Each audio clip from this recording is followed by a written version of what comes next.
जो कल तक मोदी जिंदाबाद के नारा लगाते थे, मोदी जी का पूजा करते थे, बीजेपी में वॉशिंग मशीन होने के लिए शामिल होते थे, अब उन लोगों की बोलती बंद हो चुकी हैं। क्योंकि आज जो जमीनी स्तर का ताजा ओपिनियन पोल आया है, पूरी तरीके से बीजेपी के जितने भी नेता हैं, जितने भी सपोर्टर्स हैं, जितने भी चमचे हैं, उन सभी का बोलती बंद हो चुका है। क्योंकि ये ओपिनियन पोल कोई व्हाट्सएप के द्वारा नहीं, कोई सोशल मीडिया के द्वारा नहीं, बल्कि जमीनी स्तर पर उतरकर हर एक व्यक्ति के घर, उनके गांव जा जाकर उनसे पूछा गया है कि आपने और आपके परिवार ने किसको वोट दिया है, तो वो लोग बता रहे हैं और उसके आधार पर ये ओपिनियन पोल आया है। और इसे देखने के बाद मोदी समर्थन का पूरी तरीके से बोलती बंद होने वाला है। तो सबसे पहले शुरुआत में ही कहूंगा कि जो मोदी के भक्त होंगे, अंधभक्त होंगे, सपोर्टर्स होंगे, प्लीज अभी आप इस वीडियो को छोड़कर चले जाइए, नहीं तो बाद में चल के आपको दुख होने वाला है। दोस्तों, हम लोग देखेंगे किस राज्य में किस पार्टी को कितनी सीटें मिल रही हैं, कौन सी पार्टी केंद्र में सरकार बना रही है, क्या राहुल गांधी भारत के प्रधानमंत्री होंगे या फिर नरेंद्र मोदी होंगे या फिर कोई और हो सकता है, उसके बारे में संपूर्ण जानकारी देखेंगे। तो वीडियो को शुरुआत करने से पहले हमारे देश के जितने भी माता बहन हैं, चाचा चाची हैं, काका काकी हैं, उन सभी का पैर छूकर कोटि कोटि प्रणाम करते हैं। तो वीडियो को शुरुआत करेंगे। दोस्तों, हम सभी देखने वाले हैं अल्फ़ाबेट से, यानी कि अ आ छोटी बड़ी जितने भी राज्य अल्फ़ाबेट से हैं, उसके आधार पर हम सभी ओपिनियन पोल देखने वाले हैं। तो चलिए सबसे पहले शुरुआत करेंगे अंडमान निकोबार से। तो यहाँ पे लोकसभा सीटों की संख्या 1 है, जिसमें से एक सीटें कांग्रेस गठबंधन को मिलने वाला है। इसी के साथ आगे बढ़ते हैं। अगला राज्य है आंध्र प्रदेश, और आंध्र प्रदेश में लोकसभा सीटों की संख्या 25 है, जिसमें से बीजेपी को 5 सीटें, कांग्रेस गठबंधन को 2 सीटें और अदर खाते में 18 सीटें मिलने वाली हैं।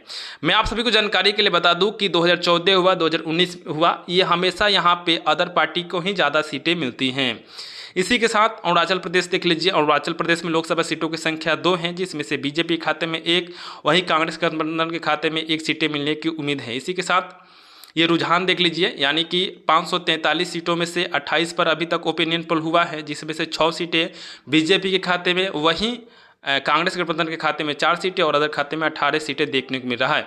दोस्तों, मैं आप सभी को जानकारी के लिए भी बता दूं कि 543 सीटों में से 272 सीट जिनके पास हासिल हो जाता है, वही केंद्र में सरकार बनाता है।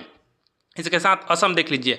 असम में लोकसभा सीटों की संख्या 14 है, जिसमें से बीजेपी खाते में 8 सीटें मिलने की उम्मीद है, वहीं कांग्रेस गठबंधन खाते में 5 सीटें मिलने की उम्मीद है। इसी के साथ अन्य यहाँ पे देख लीजिएगा 1 सीट मिल सकता है।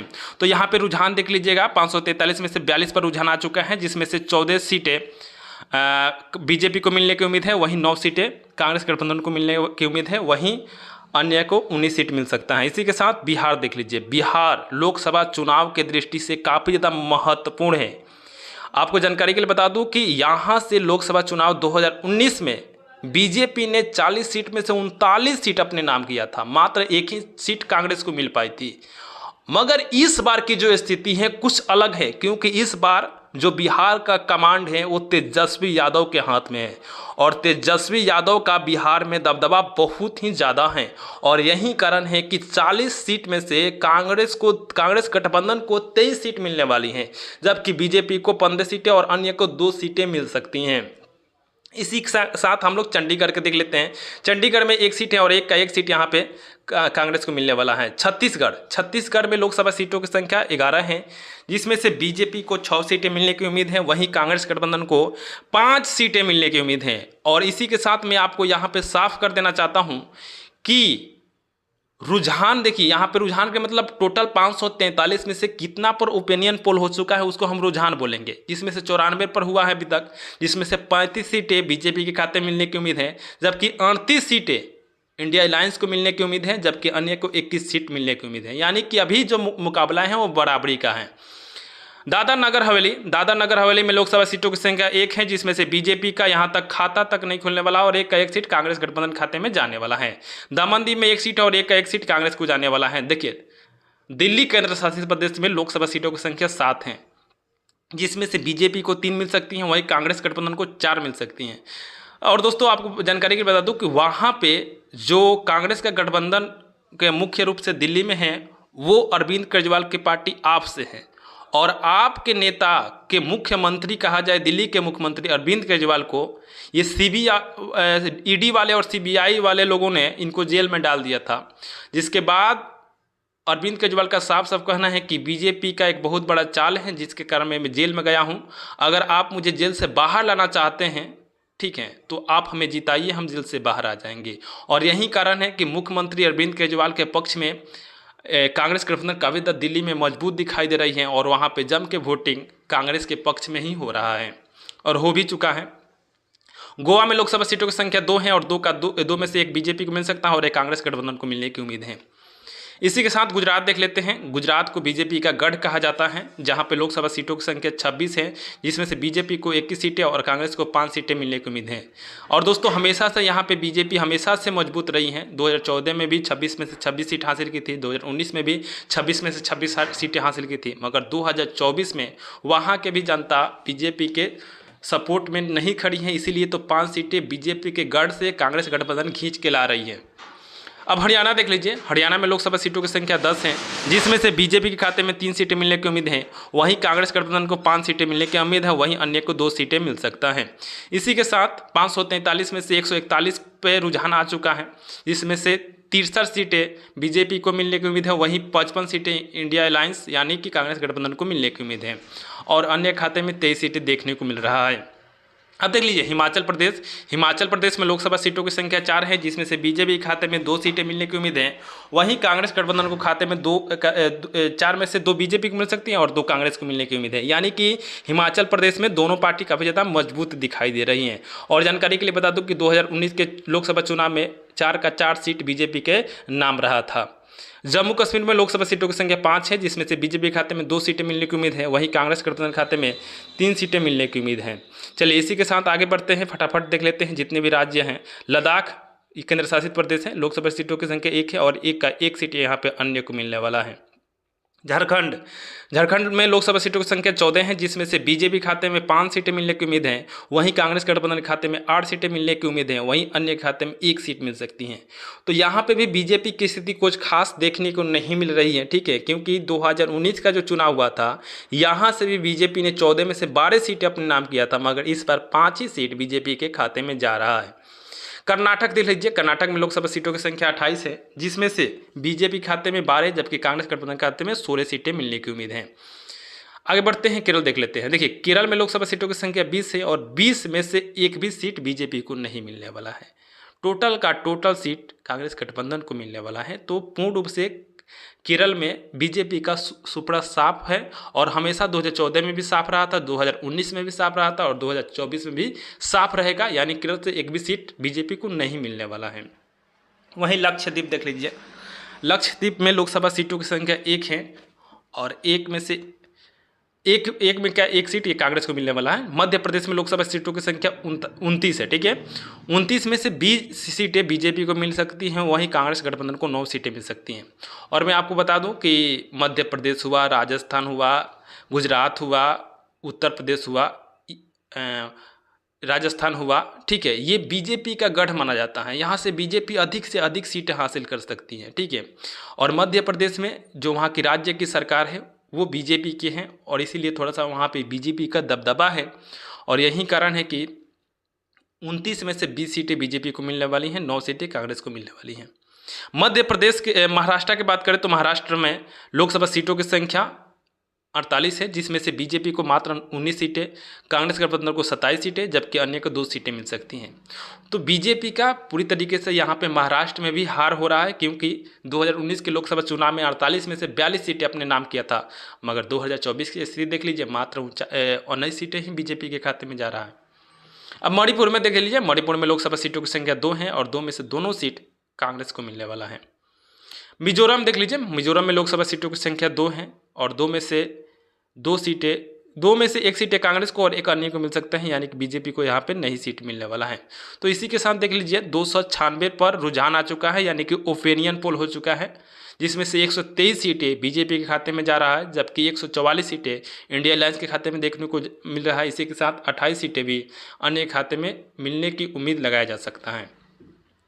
नागालैंड देख लीजिए, नागालैंड में एक सीट है और एक सीट कांग्रेस को मिलने वाला है। उड़ीसा में लोकसभा सीटों की संख्या 21 है और 21 में से 7 बीजेपी को मिल सकता है और 2 कांग्रेस को मिल सकता है, अन्य को 12 सीटें मिल सकता है। तो दोस्तों ये उड़ीसा हुआ, पश्चिम बंगाल हुआ, आंध्र प्रदेश हुआ, यहाँ पे सबसे अधिक अन्य को ही मिलती है, ना बीजेपी को सीट मिलती है ना कांग्रेस को मिलती है, यहाँ पे अन्य ही आगे रहता है। और मैं आपको जानकारी के लिए बता दूं कि जो अन्य पार्टी हैं वो पूर्ण रूप से बाहर से कांग्रेस पार्टी को समर्थन देने वाली हैं, बीजेपी को एक भी लोग समर्थन नहीं देना चाहेंगे।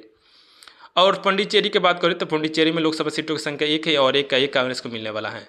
पंजाब में लोकसभा सीटों की संख्या 13 है, 13 में से 9 सीटें, 13 में से देख लीजिए यहाँ पे भी बीजेपी का सुपड़ा साफ है, एक भी सीट नहीं मिल रहा है। 13 में से 9 सीटें कांग्रेस को मिल रहा है, वहीं 4 सीटें अन्य को मिलने की उम्मीद है।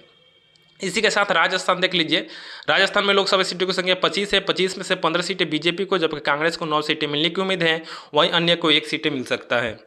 इसी के साथ सिक्किम देख लीजिए, सिक्किम में लोकसभा सीटों की संख्या 1 है और एक सीट अन्य को मिलने वाला है। तमिलनाडु देख लीजिए, तमिलनाडु लोकसभा चुनाव के दृष्टि से एक महत्वपूर्ण राज्य है, क्योंकि यहाँ पे 39 सीट है, समझ रहे हैं, जिसमें से एक भी सीट बीजेपी के खाते में नहीं मिल रहा है। 39 का 39 सीट कांग्रेस गठबंधन के खाते में देखने को मिल रहा है। और ये जमीनी स्तर का सर्वे है, वहां के व्यक्तियों से जाकर पूछा गया है कि आपने किसको वोट दिया है, तो वो लोग साफ साफ बता रहे हैं कि हम लोग कांग्रेस गठबंधन को मजबूत किए हैं। और जानकारी के लिए ये भी बता दूं कि दक्षिण भारत के जो राज्य है वो काफ़ी विकसित राज्य है, वहाँ पे शिक्षित लोग रहते हैं, पढ़े लिखे लोग रहते हैं, ठीक है, किसी के बहकावा में नहीं पड़ते हैं। और यही कारण है कि दक्षिण भारत में बीजेपी को बुरी तरीके से हमेशा हार मिलती रही है। वहीं तेलंगाना के देख लीजिए, तेलंगाना में लोकसभा सीटों की संख्या 17 है, जिसमें से बीजेपी खाते में 2, वहीं कांग्रेस गठबंधन खाते में 13 सीटें मिलने की उम्मीद है, वहीं अन्य के खाते में 2 सीटें मिल सकती हैं। इसी के साथ देख लीजिए 414 पर रुझान आ चुका है, जिसमें से 147 सीटें बीजेपी गठबंधन को, जबकि 218 सीटें इंडिया अलायंस के खाते में और 49 सीटें अन्य के खाते में देखने को मिल रहा है। अब त्रिपुरा देख लीजिए, त्रिपुरा में लोकसभा सीटों की संख्या 2 है, 2 में से 2 सीटें बीजेपी को मिलने की उम्मीद है। तो इसी के साथ आगे बढ़ते हैं उत्तर प्रदेश। उत्तर प्रदेश लोकसभा चुनाव के दृष्टि से काफ़ी ज़्यादा महत्वपूर्ण है, बहुत ज़्यादा, क्योंकि ये एक ऐसा राज्य है कि जिसको केंद्र में सरकार बनवाना चाहे उसको बनवा सकती है। जिसके पास 80 सीट है, समझिए कि उसके पास कितना बड़ा औकात है। और 80 में से 45 सीटें बीजेपी को मिलने वाली हैं, कांग्रेस को 35 सीटें मिलने वाली हैं। तो यहाँ पे ज़्यादा का अंतर नहीं है। उम्मीद यही लगाया जा रहा था शुरुआती समय में कि 80 में से 72 सीटें बीजेपी को मिल सकती हैं, मगर जब अखिलेश यादव का वहाँ पे दबदबा रहा तो वो पूरी तरीके से अपने दबदबा में कामयाब रहे और वहाँ पे पूरा जो वोटर्स लोग थे उनको इंडिया अलायंस के तरफ मोड़ दिए। और यही कारण है कि राम मंदिर, हालांकि मेन मुद्दा था उत्तर प्रदेश में, तो वो मुद्दा तो समाप्त हो चुका है, राम मंदिर बन चुका है, ठीक है। अब वहाँ पे मेन मुद्दा रोजगार है, हर क्षेत्र में मेन मुद्दा रोजगार है। लोगों को नौकरी चाहिए ताकि अपना वो जीवन यापन करे। 5 किलो अनाज सरकार देने से क्या कुछ होने वाला है, फ्री में शौचालय बना दे उससे क्या होने वाला है। हमें खुद को हमें रोजगार दीजिए। आप रोजगार देंगे तो हम लोग खुद से अपना घर बनवाएंगे, खुद से शौचालय बनाएंगे, हम लोग खुद से आप अनाज को खरीद कर खाएंगे। तो मेन मुद्दा रोजगार होना चाहिए, न कि हमको फ्री में ये अनाज चाहिए, फ्री में हमको शौचालय चाहिए, फ्री में हमको घर चाहिए, हमको कुछ भी नहीं चाहिए। आप हमें रोजगार दे दीजिए, हम लोग कमा कर ये सारी चीज़ें कर लेंगे, ठीक है। उत्तराखंड की बात करूं तो उत्तराखंड में लोकसभा सीटों की संख्या 5 है और 5 में से 3 सीटें बीजेपी को मिल सकती हैं, जबकि 2 सीटें कांग्रेस गठबंधन को मिलने की उम्मीद है। तो इसी के साथ देख लीजिएगा 501 पर ओपिनियन पोल हो चुका है, 543 में से 501 पर, जिसमें से